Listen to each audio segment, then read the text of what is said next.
7S news channel ఈ రోజు వార్తల్లో ముఖ్యాంశాలు చూద్దాం. జవహర్ నగర్ మున్సిపల్ కార్పొరేషన్ పరిధిలోని శ్రీకృష్ణనగర్ కాలనీలో నూతన కమిటీ ఎన్నిక జరిగింది.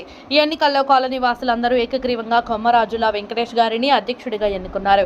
కొత్తగా ఏర్పడిన కమిటీ వివరాలు: అధ్యక్షుడు కొమ్మరాజుల వెంకటేష్, ఉపాధ్యక్షులు లాల్ బిహారీ, మల్లేష్ కోటేష్, అనిల్ శర్మ, మల్లేష్ ముదిరాజ్, ప్రధాన కార్యదర్శి వినోద్ యాదవ్, కోశాధికారి సంజయ్ కుమార్, సంయుక్త కార్యదర్శులు నరసింహ, ప్రచార కార్యదర్శి రామ్ చరణ్ యాదవ్, కార్యదర్శులు రాకేష్ యాదవ్, అశోక్, కార్యవర్గ సభ్యులు విక్రమ్, తిరుపతి, మోహన్, శ్రీనివాస్ యాదవ్, గౌరవ అధ్యక్షులు దీపక్ యాదవ్, మహేష్ పాల్, ముఖ్య సలహాదారులు పురేందర్ యాదవ్, నాగరాజు, గాదరి స్వామి, రాంపాల్, శంకర్, అఖిలేష్ శర్మ, రామ్ సుమేష్ శర్మ. ఈ కమిటీ ఎన్నిక కార్యక్రమంలో కాలనీ వాసులు పెద్ద సంఖ్యలో పాల్గొన్నారు. నూతన కమిటీ కాలనీ అభివృద్ధికి కృషి చేస్తుందని ఆశాభావం వ్యక్తం చేశారు.